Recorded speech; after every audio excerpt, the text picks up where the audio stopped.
La preuve, Tobokola ndeko Martin Fayulu. Tobokola ye. Tondimaza la mwana liboso, mais ya papa msusu et pas nabiso. Mais à combien de niveau qu'on va benga nabiso na ndako nabiso. Te to l'accès que Azali en France. Vital Kamerhe, ndeko Vital Kamerhe, président Vital Kamerhe en France. Azali gracier Azali, au même titre que Mama Congolais to la mukana nous ndenge nini bakoma ko zoba bino pe boye. Tata biso po akomi tata lelo. Tata biso mampu ya za kosala ezali soni nini. Premier ministre nde nazo tala papa Ilunkamba soni na ba Congolais. Soni mususu professeur à université. Voilà pourquoi bana na biso lelo azana ya azui licence mais azana niveau ya 4e 5e année de problème. Papa Ilunkamba. Ti lelo za même pas na courage à démissionner. Mais c'est malheureux. Maintenant oya ko bima par la plus petite porte nyoso na pona nini parce qu'ils ont dissimulé muyibi na ye. Bandi ko yiba lelo. Kabila tolobaki nini akobima na mboka wana sa mondo ki sa licence. Est-ce que cette yukuna kako sala yango? Abimi pété alobi ya kozala. Ah bon, soki abimi tenga za politicien, na yebi ke Kabila place azali azolanda nga yebi ke abimi déjà. Abimi, mais tozolinga abima ndenge wana. Nazo mituna lelo pona nini kaka lelo nde France. Andimi ko bako, na sala biloko wana et puis abandika na Roger Lumbala. Oui. Olobi ke mboka mtepesa autorisation, mais je vais te dire que depuis bientôt 1 mois, oui. Bureau ya CPI ezala déjà na Congo.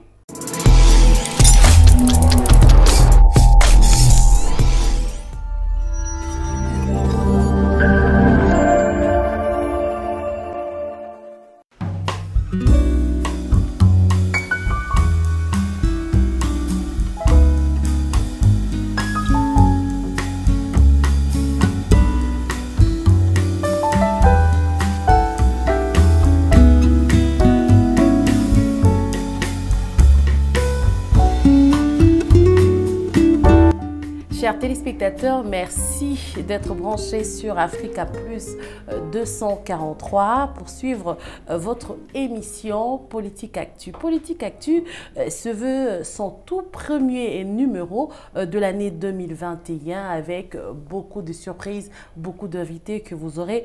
Aujourd'hui, nous allons aborder 3 points, notamment la rétrospective de l'année 2020. Nous aborderons aussi sur ce plateau de télévision et d'internet les 20 morts aujourd'hui à Béni, Béni encore en deuil, et ensuite nous terminerons avec cette émission avec l'arrestation de Roger Lumbala. Sur ce plateau de télévision, j'ai un invité de taille, un invité de marque. Il s'agit de Monsieur Tchim Tchimba, Monsieur Tchim Tchimba qui est président de l'UDPS Île-de-France. Monsieur Tchim Tchimba, mes meilleurs voeux. Meilleurs vœux partagés, madame. En tout cas, tous les publics, les internautes de Africa Plus 243 vous souhaitent une bonne et heureuse année en tout cas. Pareillement, j'ai le plaisir d'être encore ici en début de cette année, oui, par vous, en compagnie de toute l'équipe, dont Ali Salah, qui a toujours été là au four et au moulin. Oui. En tout cas, j'apprécie votre manière, votre façon de faire.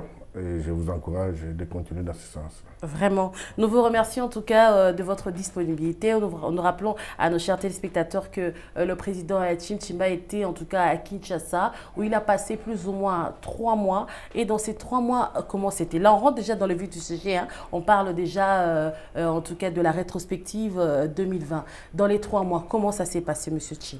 Non, c'est 3 mois très mouvementé, oui, avec l'actualité politique.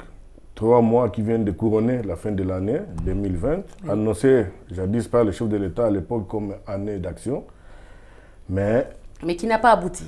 Vous savez, trop de corps en jambes, trop de humiliations comme il l'a signalé. Vous savez, l'année 2020, c'est une année atroce pour le monde entier.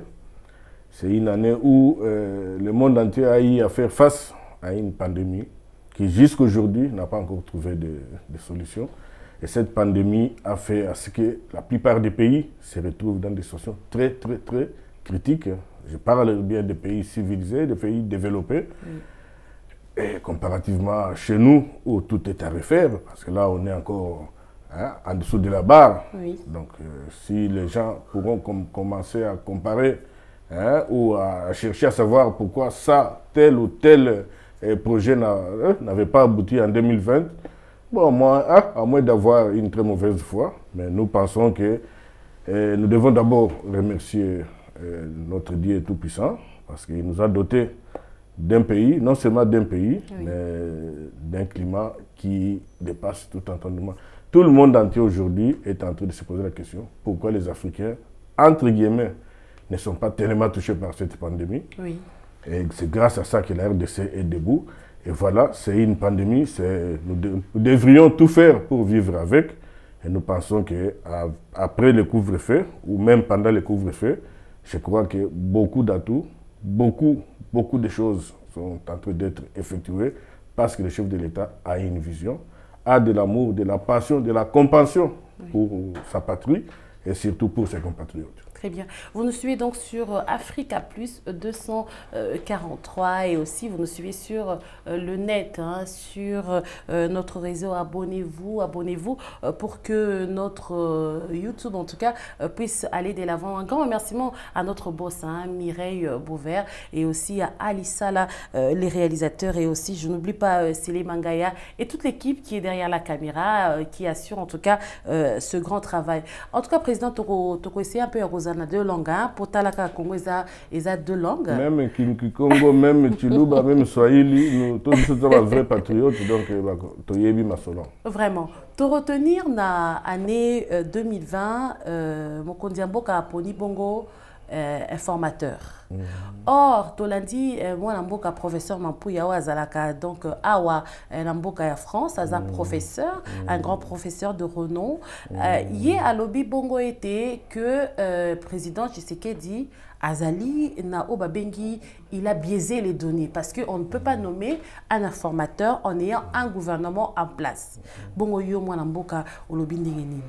Maman Mireille, il y a combat na combat nango, na combat ko combattre soi-disant entre guillemets professeur na Congo pour l'équipe ebele. Il y a tinate entre autres nazana mawa lelo nazolo bango na mai na misu parce que professeur Mampouya na yebi lelo te. Mais il y a comme on a dérive oyo batulokola tata na biso po akomi tata lelo, tata na biso Mampouya zako sala ezali soni mingi. Je ne sais pas ce qu'il y a à définir encore sur le plan juridique. Il y a un lobby sur le plan juridique. Selon l'article 76, oui, j'espère que Alissa a oché la biso mobimbalango. Donc, oui, selon l'article 76, ndenge bango bakomaki mibeko li kondi, donc constitution, et ça là qui prévu que pour nous nommer informateur, il faut en fait qu'Ozala, le gouvernement Zali, beaucoup qui nommé informateur. Mais ils ont précisé que tant qu'il y a salaka yango, situation oyo ezalaka te. Mais selon les normes, selon le droit, ndenge mokondiambo kazali ko kendele, ezali bongo ko violer mobeko li kondi. Au lobby bien, à lobby yango bien, lobby tango ba salaka yango, tozalaka na situation oyo te. Mais en français, ndeko professeur, au lobby à situation exceptionnelle, mesure exceptionnelle. Voilà ce que nous en français. Mais dans la politique, tant qu'il y a prétendre que quand il y a un premier ministre, il y a une politique, il y a séance été, il y a une formation, il y a séance été. Il y a en tant que la classe, mais il y a un panzi. Pourquoi? Parce que le gouvernement est salaki. Majorité, il y a une sala liboso. Et la majorité, il y a bisomogo. Tondimaki, Otobengaki majorité, FCC, cash.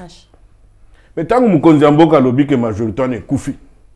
Aïb Sanga en tant que professeur, mais taux de Nini Oyo, il y a continué à défendre thèse ya kolobake, mais tant que majorité n'est pas soutenu. Mais le gouvernement est allé. Gouvernement Mboka Goki Kolala te. Par principe à continuité à Mboka. Très bien. Premier ministre Ndé. Nazo tala papa Ilunkamba, soni na ba Congolais, soni mususu professeur à l'université. Voilà pourquoi bala na biso lelo azana ya eu licence, mais azana niveau ya 4e 5e année des humanités. Le problème dans la pensara dans la université ça batanga mingi na bakaya kala. Par rapport à la France. Maman Mireille ko kata ngaite soni mingi pona papa Ilunkamba. Natali déjà mbula na ye, azaka ka papa te, azaka ka grand-père te, azali arrière grand-père. héritage nini ya collègue na bana na congolais parce que ba génération eux maman ba kotuna biso papa Ilunkamba ti lelo za même pas na courage à démissionner mais c'est malheureux maintenant oya ko bima par la plus petite porte nyoso na pona nini parce qu'ils ont dissimulé muyibi na ye bandi ko yiba lelo te. Voilà ce que na kanangai après makambo il faut quand même justice et tout na batuloko la bandingona parce que à un certain moment ceux qui sont intellectuels professeurs de l'université il fallait comprendre que majorité exacte la preuve dimanche à Otomoni Mukonzamboka ayambi ba député mais na Mukonzamboka ayambi ba député mais Martin Chamoulé sur lobby était yé azalaki intendant il y a chef de l'état tant il y a azalaki intendant chef de l'état ayebi bien chapiteau wana et contenant pas plus de 105 personnes. Ceux qui bokei n'a pas invité, n'a pas conseillé, vous avez 150. Bon, moi, mon kondiambo, kazaï, kolobazi, 309 invités n'engeni. Ah, c'est qu'il y a un chapiteau à Namalamouté. Ayebi chapiteau à Namalamouté. Ayebi yango malamouté parce que ngana leka na chapiteau ana mikolo belé. Na kota kana chapiteau ana botuna basali ya Nzambe o mukonza yambaka. Botuna ayambaka combien de personnes?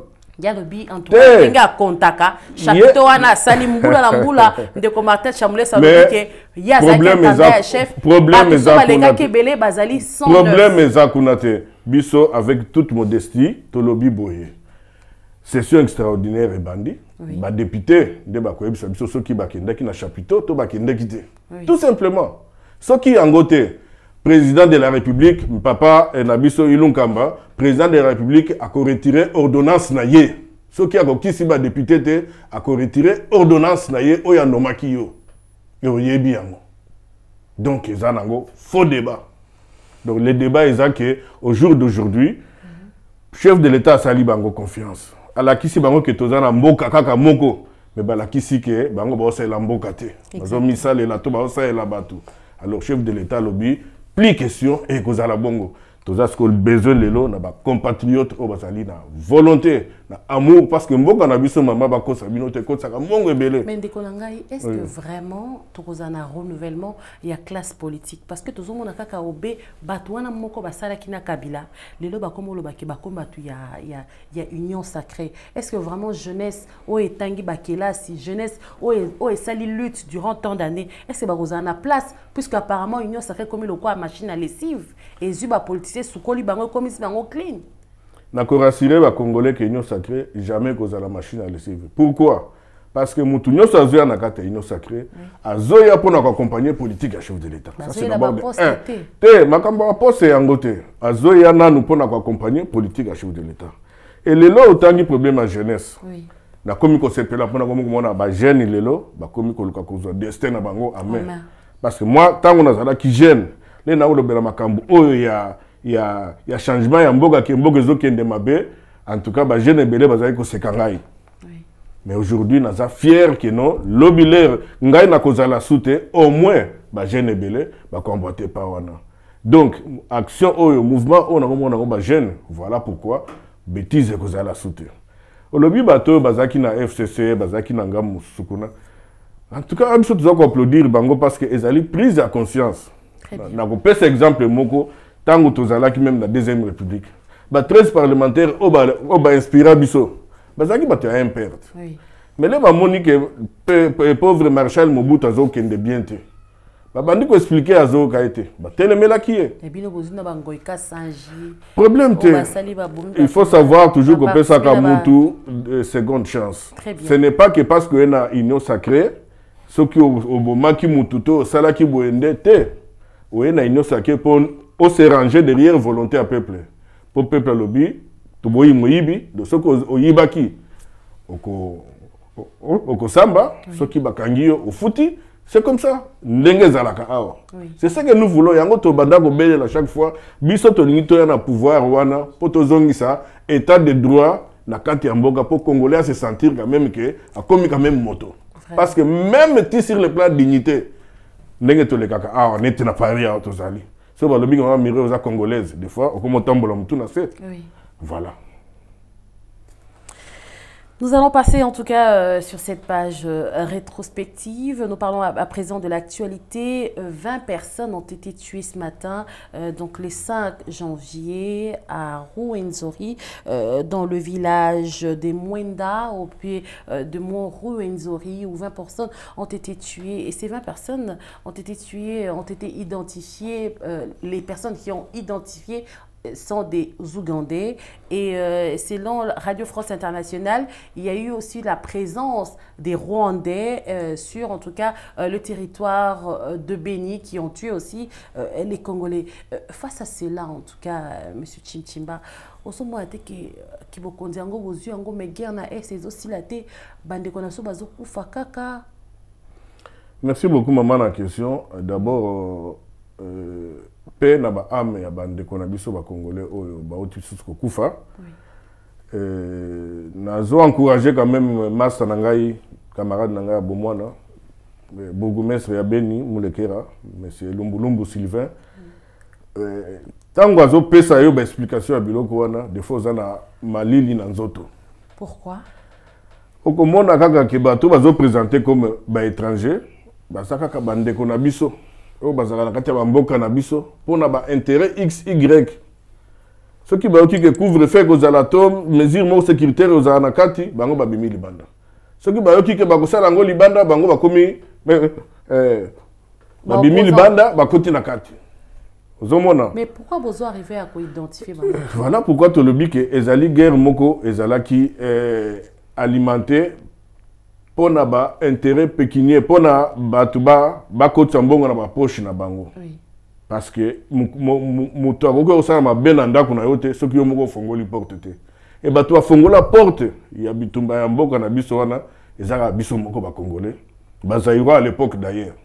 Mais bozomo ateke bitumba oyo on dirait yemoko fachi muto alukango. Tozo nazo koma fachi akoluka bitumba te parce que il est déterminé pour aussi sa bitumba et puis nazo garantir ba peuple congolais que kalate akosi sa bitumba wana. Pourtant il y a luka qui a sa alliance na président Kabila. Après Nassima a trahi à soi-disant a trahi sous alliance en yango était sali nungu. Oh bato ba koma na langage facile à koloba trahison. Tango eloko zo marché te, le président de la République a magicien te. Très bien. Le président de la République a yebi que na famille politique na ye a uta. Démonstration salamaka na Genève. Oui. Parti na ba ebisiete, nzela wana yango te, e ko sali samboka oyo te. De retirer signature na yo. Donc président de la République a yebi que ndenge azawana ayela kinini pona Congo wana. Alobaki bien que a tie vie na danger pona est. Mama problème à est d'abord lelo à part na ndenge na uti ko s'incliner devant ba mémoire à bato ba kufi. Ce qui n'a pas normal, yo lobi ko trahir. Mais ce qui est normal et que tozala ki na coalition moko ya normal sincère. Ndelelo Msembala a démissionné. Le chef d'état-major a démissionné. Mais yeb sangai batu ya ndenge wana. Ba généraux ebele o bazaki kuna. Mosala bango, business na bango, batongi ba immeuble batu ba mona yango. Oui. Bazwa mbongo wapi. E bitumba oyo, biso tozomona kaka bitumba. Chef de l'état yaki bitumba. Mais bitumba uti wapi? E uti na mauvaise gouvernance. Woni? Outi na gouvernance ya mabe banda. Mais bolakisa ki biso ba drone, bolakisi biso ba drone et erré en tout cas na sol, bosali meeting, il paraît Zaki ce qui na sur le plan financier ça a coûté des millions à la République démocratique du Congo. Mais comment ça se fait que malgré tous ces millions là, malgré ces drones là, il y a toujours des attaques du côté de l'Est? Na outi ko pesa exemple awa ya camarade na ngai bourgmestre makambo azo ko expliquer ngai. Très bien. Il y a Zali wana Zali maire ya commune à sala réunion conseil ya sécurité kaka bato azo sala mango réunion baké bateki plante bazo futa malamu te peut-être. Non ko futa même pas, c'est parce qu'il y a beaucoup d'intérêt personnel. Non, c'est personnel dit par babosenga ya ba multinationale par rapport à mabele na minerai au tozanango. Mais par rapport, il y a minerai au Tozanango, en Belgique quand même, il y a des avancées hein, sur le plan minerai où Marie-Arène a aussi défendre l'homme sur la traçabilité des minéraux en faveur de la République démocratique du Congo. Bissobe ba Congolais place Tozali. Est-ce que Tozako soutenir parce que l'Okwana ezako sunga pe biso ba Congolais. Je veux féliciter maman wana parce que musala wana est bandi le loté. Misala ya ndenge wana pe bandi le loté. Tu sais na Congo ba démarche nyoso po congolais azala tranquille azala libre et ça déjà. Mais sauf que oyebi place oyo ba tu bazana ba intérêt belé place wana en tout cas ba tika yango facilement te. Yango moni mukonzi mboka lobi bitumba o tango zoloba bino bokomi na pouvoir président non biso ba congolais na tozo conscience ya mboka na biso tolinga mboka na biso bato baza ko sala ba congolais mabe dans la plupart des cas nanu c'est d'abord les congolais. Non, c'est d'abord les Congolais, oui, mais en tant que nous voyons ici, par exemple, lorsque la France est attaquée par les djihadistes, par exemple, Tozo mona nini France ils ont mobilisé matériel de guerre, personnel na bango, ils ont tcha misolo na bango na kati ya guerre pour na bouter en fait l'ennemi dehors. Mais pourquoi eloko wana ezali na mboka na bisote? Et là, on est mbongo, misolo mbongo te maman parce que misolo belé. Tout personnel, tout ce qui est dépenses pour na sécuriser est na niveau gouvernement oyo, mbongo bimaka est belé. Balobi bino bozat botondika ba conseiller 550 conseillers moyen bo penser na ba budget na bino moyen kende na misala oya mboka ezate bozo privilégier plus ba club d'amis. Déjà, Tozali, même pas la moitié, il y a Tangi en termes de conseiller. Très bien. Et puis, Mboka Mounene Loko la Congo, chef de l'État, il faut Azalana Persi en Mboka tous les jours, chaque seconde. Mais ça a besoin de Batou pour Bassale là. Et Batouana qui mettent aussi leur vie en danger. Parce que Bazo Sala n'a pas moyen de limiter parce que. Mais Bazo trahir Yepebele, dernièrement, Toti Koyoka, Likambuya, Yann Fumouatou. Bazo trahir yeto kike azalai ko sololana banguna kuna na azo bimisa ba document na présidence azo sala peut-être filtrage pe ya ba alentour ya président et zappé bien té même na banda kuna biso ko mona ka mwana moko abimi rebelle ngai na ko commenter ba dossier oyo na maîtriser té. Très bien. Ndekoyan, Tozozela ici, pour te dire effectivement qu'est-ce qui s'était passé. Parce qu'il y a aussi ce qu'on appelle le secret d'État. On ne peut pas dévoiler comme ça, même à Tassoyi Congo, on recommande. Mais vous dévoilez quand même que Bobo Tolier passeport.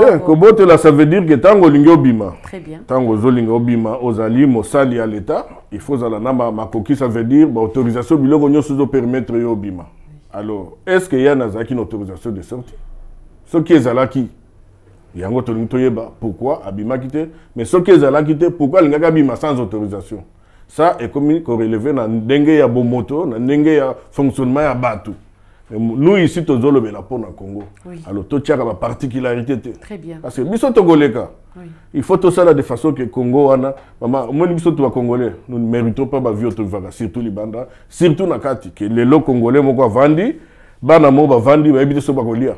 Ça, c'est l'idée au monde à Bisso, tout ça déterminé. Tina souka parce que toko kosone biloko ndingwana te. Tomoni ba son mouton, hein na balabala. Malheureusement, il faut beaucoup de saper auto-école parce que comme on a ba accident. Mais comment se fait-il que bozo sala banzela mais bozo penser na social ya peuple te, kolia ya peuple. Et banzela il est qui cher, to kolia ndé le qui cher. Tu dois comprendre un peu. Merci beaucoup, maman. En français, gérer, c'est prévoir. Très bien. Pour Bilo Akolia, et comme on a bisika au bazan a besoin, il faut où tu as bisika au ballon à gangote. Au colon a Bilo na katia centre-ville. Pas du tout. Alors pour Bilo Kouana, pour Bilo Belé na ibisayo lelo, ba Congolais ba ebi ke Bilo Akolia ze Belé na Congo mais et pour la ngana bazamba pour na nini banzela ezate. Transport ezate. Tous on a basso de moutons. Ceux qui vraiment ndenge chef de l'État a salé là qui yango. Ce qui est Salama Kibongo, les lots de la casse de moutons, les lots ville à Kinshasa, ville province, à ce qui concerne la mobilité, ils ont même fluidifié. Parce que l'embouteillage, on les a dit, respect, ça veut dire qu'il y a beaucoup à refaire au Congo. C'est pourquoi on a lobby qu'on ne peut pas tout comparer au jour d'aujourd'hui. Il faut commencer là où Tozo Bandela. Petit à petit, en trouvant toujours des solutions alternatives. Donc, par rapport à Basso de Mouton, au jour d'aujourd'hui, ils ont aussi là, les lots pour Nagolongwa, premier riz par exemple, ils mettaient dans le Mumba, Tin aéroport. Des fois, il y en a qui font 4, 5, 6 heures. Oui. Or, ils ont trajet à 30 minutes. Donc, les lots qui Basso de Mouton, ils ont bien. Je pense que Bato a raté sous la vol dans Bangote. Donc, ils ont aussi important. Dans le développement, il y a ville province à Kinshasa parce qu'il y a des places où il plus concentré. Bon, les Cambouakoulia, est-ce que Pénap beaucoup arrivé Pénap parce que ça fait quand même 2 ans. Dans autres qu'on a 3 ans à quinquennat, les peuples d'abord, est-ce qu'il y a une solution les Cambouakoulia pour le peuple congolais? Comment ils ont ça la passe? Les Cambouakoulia, il y a un tolobi boye. Pour Makamunyoso, et ben on a politique. Au chef de l'État doit mettre en place. Ce qui politique on a au Mukonzaya qui nango az oyo à mettre qui en place sur le programme il y a vaincre la pauvreté. Ouais, il y a sur 10 ans. Ce qui bande qu'on a vu sur accompagner qui est normalement ndelelo toujours bande ko lobela sou makamba ko liate. Mais je pense, je vous promets que c'est quelqu'un qui ne dit rien, qui ne promet rien ce qui a ébiqué à réaliser. Je crois qu'en année 2021 avec avènement à Union Sacrée. Ce qui m'a comme c'est que bien makamba ko lia na Congo et comme amike parce que Mbongo ezali po ba na Congo ba kolia. Mais sauf qu'ils ont qui nende na mabumu na poche ba tumususu. Kole la pele kibino Union Sacrée, IDPS. Biso to le laraté, tozo le laté, tozali ko accompagner. Tozali ko accompagner pouvoir, c'est là. Ça veut dire que tant on a no ba na Congo ba liété ba za bien té. Biso pe tozala bien té. Biso to le laraté, to bele la rande. To le laraté. Boza na bâton ya commandement, mais boza ko lela. On dirait que vous avez dit que vous avez dit que vous avez dit que vous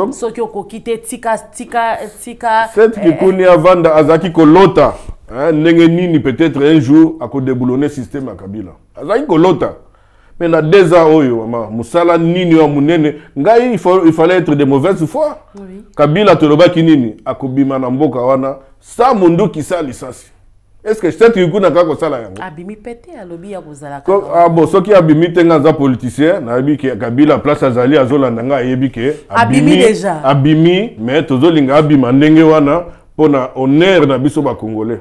Parce que ata ceux qui azalaki akoka kité mais du moment qu'azalaki président mboka wana, il faut quand même pour intérêt en Boga parce que c'est sacré être un chef de l'État dans un pays quelconque.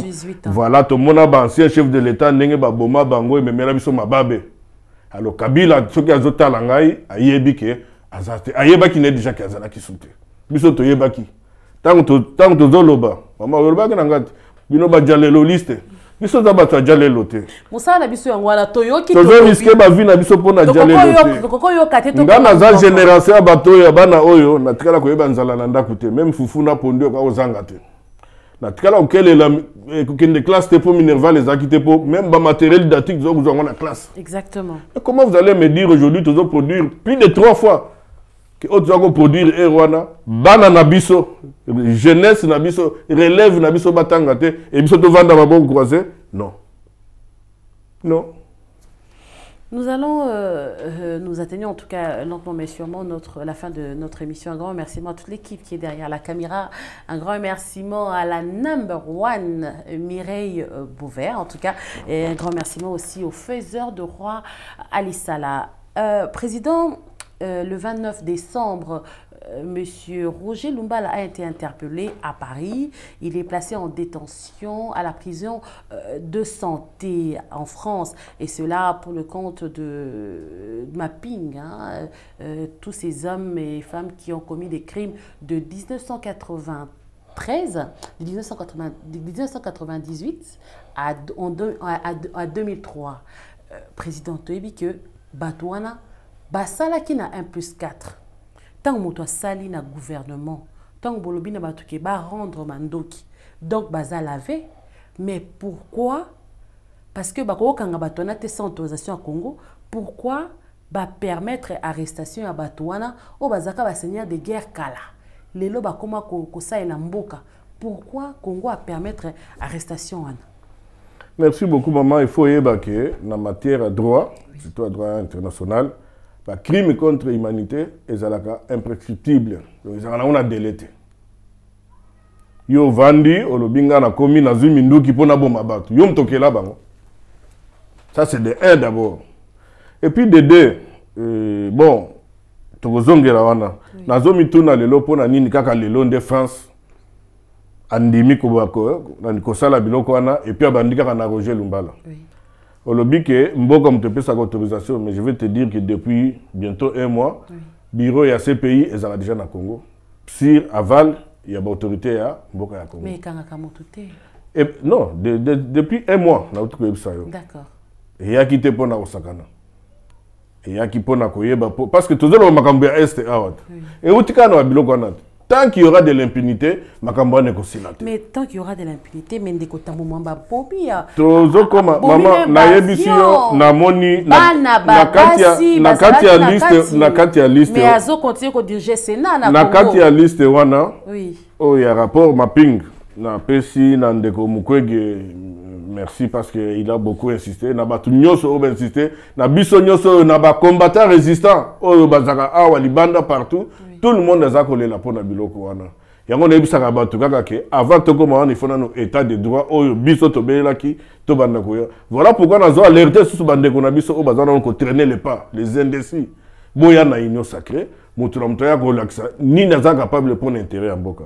Donc ceux qui naza ko s'interroger par rapport à France, je crois que ba problème est belé to za na pe na mboka ce totali sur le plan sécuritaire, surtout na côté à est. Parmi les multinationales, je crois que France peut aller dans 4. Mais alors, au Kiko, en même temps, pyromane, en même temps, Obima sapeur pompier. Biso ba Congolais, il faut se poser la question. Et Nengo Tony, pourquoi Kaka en France, pourquoi pas Roger Lumbala, parce que Zaïna Kchassa, il n'a pas été interpellé là-bas. Le chef de l'État, Lobaki, na lingina comme la Péwana, à côté Congolais, mon côté, à Samba Libanda. Nous pensons qu'il faut recouvrer. Liberté na biso. Ndeko Roger Lumbala kozonga bon la Kinshasa ba keko. Bon, Ndeko Roger Lumbala d'abord tokoki ko comparer ye na ba Congolais trop parce que oyebitango to yaka awa aza président na kati ya mboka oyo. Oui, aza résident français. Alors yango wana il faut tozala un peu na moi hein kozela eza décision en justice. Ba yebisinga ke bekoué comme ngai personnellement on a koti en possession. Il y a dossier te na okiko commenter yango te. Mais sauf que nous avons posé des questions. Et moi, je pense que vous allez très bien que Moutounion soit impliqué, ni de près, ni de loin. Il y a des tueries. Et Moutouane, il faut sanctionner, arrêter, et puis punir. Oui, comme le règlement des comptes, c'était beau le régime Ango. Eh, mais ceux qui pèsent la gêne, ceux qui pèsent la gêne, ceux qui pèsent la gêne, maman, ngai na sala, ngai na viva na est kuna. Na ebi force ya est. Parce que le lobande qu'on a biso ba kino ba komo kende ba Dubaï mais na ba année wana no ba commerçant na biso, nos frères Nande, c'était ça leur business. Oui. Bazako exporter ba café en contrepartie, bazako zongi sa biloko. Ce qui est ces akimia, je crois même sur population oza na kati ya Congo et que na kati ya Kinshasa plutôt et que diminuer. Tant que bato bazole la que est mais c'est dit na ba biloko wana. Bato wana la plupart au bazana liste wana à part quelques-uns ba mi côté à Katanga. Mais la plupart bazako servir na est. Donc il faut bato ba comprendre que fini la récréation. Et tant que l'air à consultation, l'air à consultation, l'air bazo consulter. Docteur Mukwege tango ki ndeki bamsuba c'est kaki. Oui. Alors voilà pourquoi chef de l'État oyazali na écoute à mettre en pratique makamunyoso oyo ba congolais ba senga ki na consultation. Donc la liste au mona ki nani sou. Tomo pe la liste numéro 67 ba komi à Kabila Kanambe alias Hippolyte. Mais tango yaka na Congo. APR. Tango yaki na Congo. Ah, tango yaka na Congo, Joseph toko bossa na ngote parce que ça histoire. Bache APR. Tozaki ko benga to yebela ki na tant que commandant Hippo non? Oui, Hippolyte Kanambe. Là azalaka pe ko travailler na APR avec Paul Kagame, c'est connu ba photo ezali. éviter l'air, qui na rébellion, tout l'air, comme il a pouvoir. Mais travailler qui est à ce moment. Numéro 67, na rapport, il y a mapping, mais c'est Hippolyte Kanambe, oui. Kabila, Kabange, APR. Est-ce que vous avez dit qu'après opération turquoise, les Congolais peuvent Bakoufa? Oui. Les Rwandais Bakoufa? Tout ça, ce sont des crimes, non? Et comme il règlement des comptes, c'était bon? Non, règlement des comptes. Les lots Oyo, les gens vendent awa. Tout le monde a papa Mogo à 98 ans, au Bakangi pour na. Viol crime, il y a Holocauste à l'époque. Oui. Ils allaient chasser l'homme, ils allaient juste rétablissement, il y a des droits. Et c'est ce qui fait avancer une nation. Ndeko Chimchimba, en tout cas, tout ce l'appel Makambo est allé UDPS France, puisque Bozali, président, il y a UDPS Île-de-France. Tous les gens en France, les combattants, les Kébélés, tous les gens même dans la chaîne, il y a YouTube, injures, insultes envers le chef de l'État. Yom tous les combattants, pour bon, là, résistants. Yom tous les combattants, aux alliés président et Île-de-France. Kuna bazo péché na union sacrée. Ah, on a poto union sacrée zalité. Moi, je dis que ndenge tozala, surtout na France, mingi tu as un problème munene éducation. Oui. Parce que nga soki nazali adversaire na yo, na monte pourquoi na kofinga yo. Pourquoi ni biso to finga ka bande côté. Il faut peut-être bosser la livre on a apprentissage il y a on a lobby. Il y a opposition. On a nini ya na lobby za problème éducation auto uta na nango na banda kuna biso. Oui. Biso to finga ka bande côté parce que ce sont nos frères. Au contraire, to zaka na mawa na bango parce que zo mona ke bazo ebele ba comprendre kate nini basala. Oui. Na tala ka bango na caméra. Ko bazaka na France awa. Ce qui biso to komaki document o esala ke bango bazala te nde bazala kate. Mingi ba bwa ngunda na komba IDPS. Document nanu o esala ba combattant. Biso nde to sala yango IDPS France. Apparaît côté. Na lobby yango na caméra te bayebi. Alors ce qui lelo bango ba komi bon mais bon élève veut aller ba mettre mais faisant na ndenge ya bien. Oui. Ozo finga président Félix, ozo finga famille naie, ozo finga maman naie, mais est-ce que ça et c'est ça même la résistance? La tunique. Il fallait pas ça la monde. Bandeko, il est à bofungo la miso, tant vous comprendre makambute, même la classe soko yebite au sengi moninga, au yekola. Biso tozo comprendre que bato ozo déranger biso, eza biso mon côté. Bango baza ba innocent. Ezali ba paya. O baza ko utiliser ka biso, lokola bazoba. Pour banyatela biso, baseka biso, bakitisa biso. Depuis te comprenant, on mona biso to calculer bangote, to kipara bangote, bien que te considérer bango comme ba congolais. Tout simplement pour te dire que na carte ignorance. Santé IDPS tangoye okuti yango ndenge. IDPS za machine. Ba membre ba bakisa mito ba machine déjà bazo regretter. To ba sali ba wenge na bango. Bazo regretter que ba mesure barrière couvre-feu, mesure à l'État, pour ce que ça Gamibeko. Oui. Parce que regretter que le président Bando y est au monioté. Ça fait ce qui est moins en gros, sanganate. Mais balobi pe na IDPS, on dirait du pébino. Espérons que na union sacrée beaucoup se rattraper. Parce que du pébino dans le sens que tant où il y a FCC cash, bazalaki plus bateau bazaki plus représenté et zalaki loko la bateau il y a UNC nandeko il y a FCC côté IDPS zalaki respecté ah siko bakisi lisusu ba Moïse Katumbi bakisi ba Jean-Pierre Bemba IDPS kotika la kana simate maman biso te respectaka ba norme.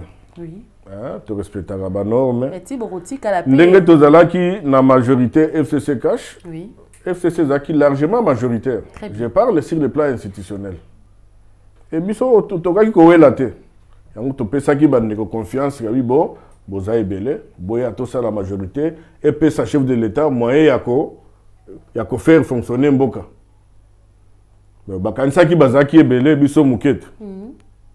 Monité siko que ça nombre te mutu salaka. Exactement. C'est la qualité. C'est la qualité. Bandeko na biso oyo bazaki kuna bazo sala misala. Ezo mona na pe. Yango mona et accompagner pe chef de façon que lelo tendance est comme à renverser. Donc bato ba na union sacrée pour mboke bonga ezo senga kaka te ke ngai mutu IDPS kaka nazala. Oui. Cause la toza na yo mutu ala muka mais soko yé pona ko bongisa mboka soko yé pona ko servir peuple. Tout au que l'on là. La preuve, Tobokola de Martin Fayoulout. Tobokola yé. tondima azala mwana liboso mais ya papa mususu et pas na biso. Mais akomi na niveau ko benga na biso na ndako na biso. Nous sommes tolérants. Motuna ya suka en tout cas bazotianga ikaka kuna babi esili mais bolimbisa biso bandeko motuna ya suka babi Vital Kamerhe azali en France. Vital Kamerhe ndeko Vital Kamerhe président Vital Kamerhe azali en France. Azali gracier au même titre que ba mama congolais to la mukana nous ndenge nini bakoma kozoba bino pe boye. Ba gracier ka mutu aza déjà condamné non? Yo que ndoko mutuna naza condamné te bakendo gracier pour nani. Aza condamné au bout de combien de temps? Maman, justice c'est un caprice nango. Les lois tout le monde a ça cause ça maman comme financement à campagne na ye. Et les cas na nini? En 2007. Ça c'est normal et pas na biso kaka nde ba verbaliser les lois, aller ba sambiso les lois ba condamner au peka les lois. Mais tous à la patience. Nazo comprendre que bato za exigence mingi IDPC c'est comme président Félix to lingi kaka congolais aller 6 fois par jour. Mais malembe. Pour peut ça biso chance. Tout à fait égoïste c'était, tu as besoin de 18 ans, bino bosombi ba avion, bosombi ba l'accès bosombi ba avion. Maman, un président de la République. D'abord un président de la République. Il y a lobby les peuples d'abord. Tant qu'on a loué ba avion, baza ko critiquer. Au président ndenge nini akinda ko loué ba avion. Président ndenge nini akinda ko loué ba avion. Maman, président nini na mokili o azana arriéré à salaire, retard à salaire. Car le président Félix, pour la zone de Mango, alobaki en demi pe ba humiliation pe le qui trop. Tina niveau ya li futa na ye, azana ba retard. Aussi mona. Mais à zone de Mango kaka parce que yebi que moi yé aliaka. Que ba congolais msu bazo liate, moi ya réclamer ango ezate. Mais ça normal te. Mais kuna zo futa 680 000 et katitote.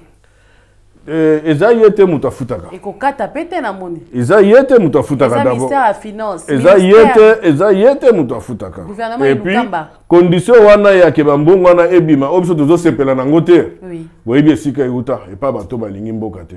Et moi je me pose toujours cette question koyeba est-ce que ndeko Kabila asi azwa mbongo wana tambala moko alors soki azwa ngo seka zandoki mutema mabe. Il fait ça nini? Maman.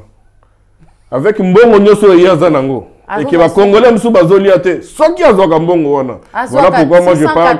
Voilà pourquoi je parle de petits esprits. Bateau ba ebi kututi na existence na bango mon côté. Zolanda maman. Oui.